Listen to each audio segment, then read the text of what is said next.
गवार साहेब कोण आहे? गवार साहेब कोण आहे? कॉन्ट्रॅक्टर कोण आहे? त्यांना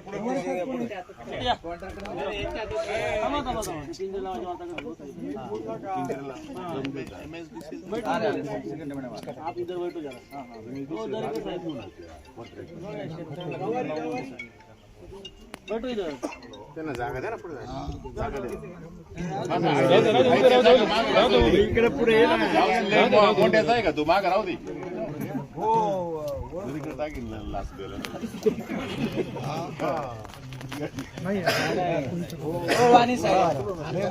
शेतकऱ्यांचं म्हणणं आहे यांचं नाव काय नाव तर शेतकऱ्यांचं म्हणणं आहे मॅडम येऊ द्या ना मॅडमला ऐकू द्या ना ऐका ना आली मॅडम त्यांना येऊ तर द्या यांचं म्हणणं काय आहे का यांनी असा दम दिला लोकांना का इथं पोलिसांची पिंजरे बोलवतो तुम्हाला आज टाकतो यांना काही परवानगी वगैरे दिली का शासनाने दम द्यायची पोलिसांची दाग दाखवायची आहे काय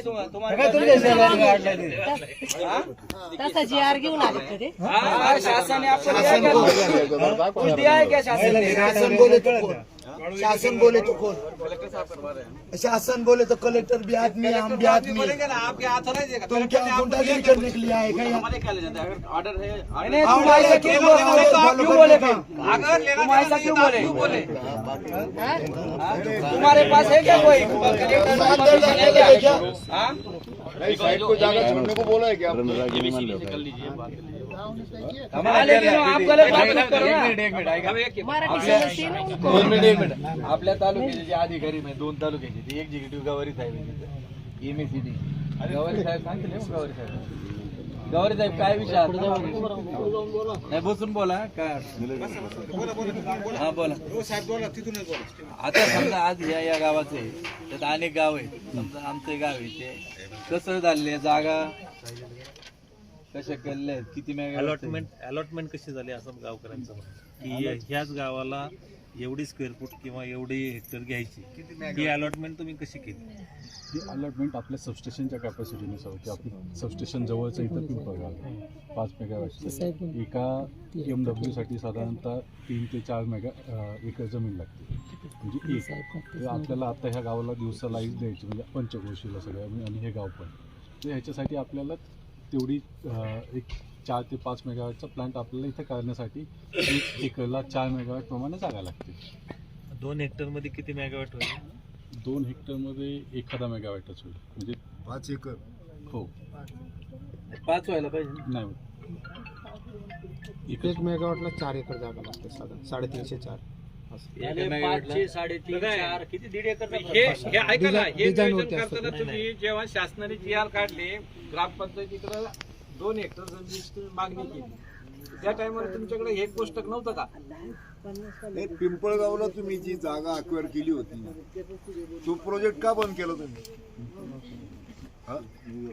बरं तुमच्या पॉईंटवर येतो त्याप्रमाणे रिस्टोरेशन केलं पण माझं काय म्हणणं होतं पिंपळगाव सबस्टेशनच्या आजूबाजूला अजूनही गाव आहे तुम्ही असे 2-2 हेक्टरचे प्लांट सबस्टेशन अजूनही वेगवेगळ्या गावांमध्ये टाकू शकता ना म्हणजे एकच ह्या गावाने असा ठेका नाही घेतला ना की अख्ख्या आंबेगावचा विकास याच गावाने करायचा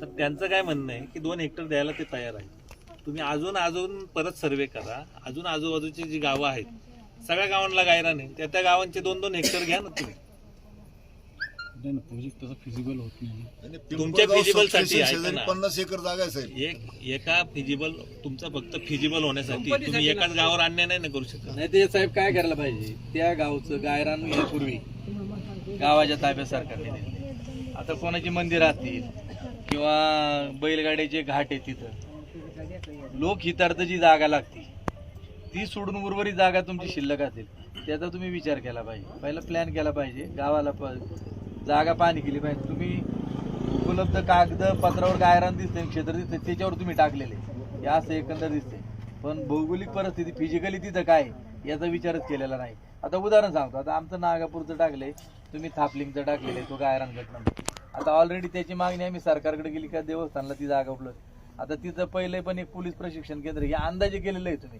आम्ही जागा दुसऱ्या गटातली देतोय गायरांमधली ती तुम्ही घेतली नाही आणि दुसरी टाकताय तर या अंदाजे हे बंद केलं पाहिजे तोपर्यंत कामं तुम्ही बंद ठेवा जोपर्यंत निर्णय होत नाही तोपर्यंत साधा उदाहरण देतो. दुसरं सातगाव पठारावर भावडी गाव आहे.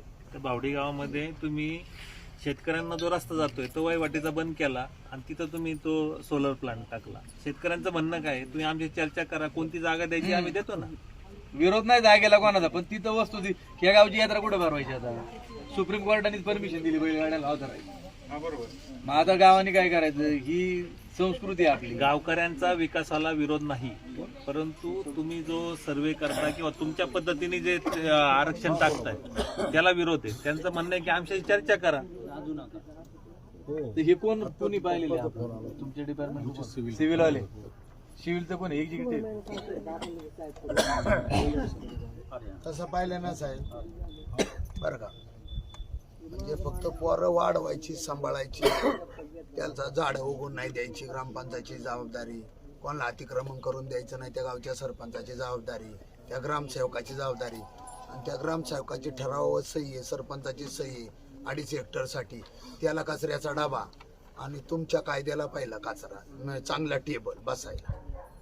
त्याने आतापर्यंत ह्या गावानी जागा तुमची संरक्षित ठेवली, ती चूक केली का? प्लस आता तुम्ही तो प्रोजेक्ट करणार, जनहितार्थ करणार, फुकट लाईट देणार आहे का गावाला आमच्या?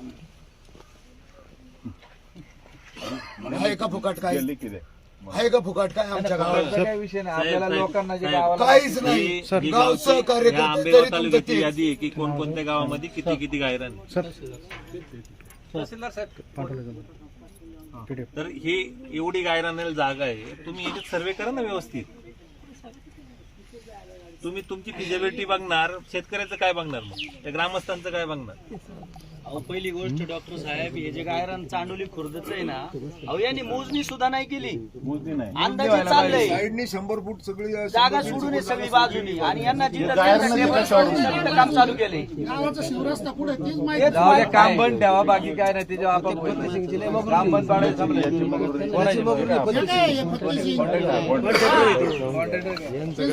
आता आपण फत्तेसिंग साहेबाकडे येऊ. ते काय म्हणले, हे काम कलेक्टरने सांगितले, त्यांच्याकडे काय कलेक्टरने असं पत्र दिले का बाबा माझ्या जागेत तू लोकांना दम दे? काय नाही यांनी अंदाज येऊन काय फत्तेसिंग, कलेक्टर ने आपको कुछ दिया है क्या परमिशन? ऐसा राइटिंग में दिया है क्या? लोगों को दम देने का मेजरमेंट माहिती का जागेची विचारून घेऊ ना. मेजरमेंट पत्ता आहे त्याला त्याला हे प्रश्न विचारायला उतरू द्या पहिलं. नाही त्याला काय सिव्हिलचं कोण आहे तुमचं? नाही यांना काय बोलणार? सिव्हिल तो दम देतो. काय समाधान? याला काय करा, याला झाडाला बांधा. यांनी दम दिल्यावर म्हणजे याला झाडाला बांधा. मी तुम्हाला सगळ्यांना सांगतो. नाही सगळं त्यांच्याकडे मुळात आहे ना परवानगी नाही येते आणि कोणालाही पण दम दिला ना, पहिले याला सगळ्यांनी झाडाला बांधा. यांची गरज हा काय प्रॉब्लेम आपला काय चावय बिवय नाही. गरीब आपले पारधी समाजाच्या महिलांना बाहेर काढले त्यांनी. इकडे नाही पण त्याचा दम द्यायचं काम नाही ना. त्याला कळण बांधून ठेवलं. हो सरपंच, त्याला बांध देऊ कळण.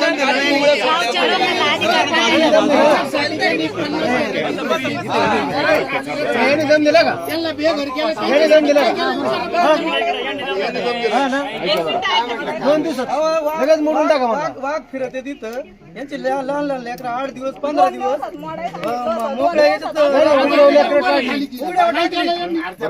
पण याला परवानगी दिली कोणी? 2 दिवसात नाही, सोपी गोष्ट नाही ना. 2 दिवसात घर काढायचं. कोणी सांगितलं मोडायला तुम्हाला? कोणी सांगितलं? कोण होता माणूस? कोण होता? 30 माणसं होती.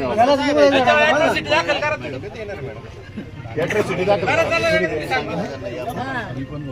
तो बसलेला चष्मा. एक तर रावसाहेब असे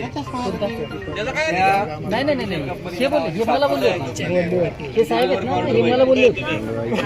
काय माणसं कळली काय झालं, यांनी माझ्या सह्या घेतल्या. माझ्या खोट्या सह्या घेतल्या. ऐका, मी तर थांबतो. मी माझ्या खोट्या सह्या घेतल्या रात्रीच्या 7 वाजता. इथलं तलाठी कोण आहे? मॅडम ऑनलाईन कारभाराला पाहा बरं काय दिसतंय. 7 वाजता रात्रीचा सह्या घेतल्या. सह्या घेतल्यावर यांनी काय केलं, हे होते तहसीलदार होते, यांनी सांगितलं रस्ता तुम्हाला खालाकून करून देतो, प्रोजेक्ट एका साईडला बसवतो, हे करतो. हा मॅडम या पुढे. हा गट नंबर किती? 481 काय 481? सरकारी गायरन महावितरण कंपनीचं नाव आहे का? नाही करू शकत नाही करू यांचा काय संबंध आहे मग? एक मिनट भाई साहब सुन लो. अगर 7-12 पे गवर्नमेंट का नाम है, ग्राम पंचायत का नाम है, डिस्ट्रीब्यूशन कंपनी का नाम नहीं, जब तक वो जमीन आपके नाम पे नहीं होती आप काम नहीं कर सकते. अभी का इधर से कुछ मटेरियल भी मत आपका सर मटेरियल उठाओ, जो मटेरियल मटेरियल उठाओ. सब उठाव द्या. कल मटेरियल तिथलं नाही म्हणता. जोपर्यंत नाही तोपर्यंत हे काही करू शकत नाही. जमीन घेण्याचा प्रस्ताव आहे, परंतु तुम्हाला सरकारने ऑर्डर दिली आणि तुम्ही इलिगली हे काम करताय कोणाची तरी सांगण्यावरून. याच्यात मोठं डिलिंग काहीतरी झाले असं आमचं स्पष्ट आलं. हा मला सकाळी तेच म्हणायचं होतं. याच्यात अधिकारी देखील सामील असले पाहिजे मोठी लाच दिलेली दिसते. आणि म्हणून तुम्ही नाही, अजिबात नाही, जोपर्यंत जमीन तुमच्या नावावर होत नाही तोपर्यंत तुम्ही सरकारी जमीन घेऊ शकत नाही. अहो साधारण ते ना ग्रामपंचायतचं गायरन असेल आणि ग्रामपंचायतला स्वतःची जरी इमारत बांधायची असेल ना, अंगणवाडीला नाव लावावं लागतं. प्रस्ताव द्यायला तर नाव लावून घ्यायला लागतं. अंगणवाडीला एक मिनिट साहेब, तुमचं दर गावात आता जिथं सजा आहे तिथं तलाठी ऑफिस मंजूर आहे. मॅडम कुठं गेल्या? हो मॅडम, जोपर्यंत एक गुंठ, दोन गुंठ जागा डायरेक्टची तुमच्या नावावर कार्यालय बांधू शकता का? बांधता येत नाही. बांधता येत नाही. अंगणवाडीचा प्रस्ताव दिलेत ना आपण गायरनात बांधायला, ते जे अंगणवाडीच्या नावावर झाल्याशिवाय बांधता येत याच्यात आहे ना कंटेम्प्ट ऑफ कोर्ट व्हायला पाहिजे. सुप्रीम कोर्टाची ऑर्डर आहे गायरान जमीन आणि तुम्ही काय ते करू आल्यावर शकत नाही. ते दम देते मला, कोणाला? मला दम देते. सही माझी घेतली आणि मला दम देते. कोणी दम दिला? तो साहेब कोण? काय तुमचं नाव काय? तुमचं नाव काय? मी तुमच्यावर आलो, तुम्ही मला काय सांगितलं? मी सही केली तर तुमच्याकडून हे घेतलं. रात्री 7 वाजता सही घेतली, बरोबर अंधारात. तुम्ही काय केलं? खाल्ला रस्ता देतो, वरचा रस्ता देतो, मोजून घेतो, सगळं केलं. काय केलं याच्यातलं? केलं काही? परगावच्या व्यक्तीला गावच्या माणसाला केलं काही? त्याच्यानंतर मी परत आलो. घाटाला जमीन किती सोडली, बंधाऱ्यात किती सोडली, आम्हाला किती सोडली, हे तुम्हाला प्रश्न आला. काय याचं उत्तर दिलं तुम्ही मला? तो एक कॉन्ट्रॅक्टर दाढीवाला कोणता, लिमगावचा कोणता होता, त्याने काय दिलं उत्तर? यात चालतं का? तुम्ही साहेब अधिकारी ठीक आहे तुमचं हे, पण असं उत्तर समजा ठीक आहे. मी होतो आपण मी अधिकारी समजितो, त्याचं हे उत्तर का? कुणीच नाही एवढा तुम्ही साहेब 7-12 एक मिनिट तुम्ही 7-12 बघा आता तलाक डोळून घ्या. 7-12 मॅडम ताबापावती आहे का आपल्याकडे? ताबापावती रद्द करू नका. तो माझ्या बरोबर सुद्धा एवढं म्हणजे वाईट घाण बोलला, काय सांगू तुम्हाला. तरी मी त्याला हे केलं होतं, पाईपलाईन फुटलं बंद केलं का? आता नाही मिळायचं.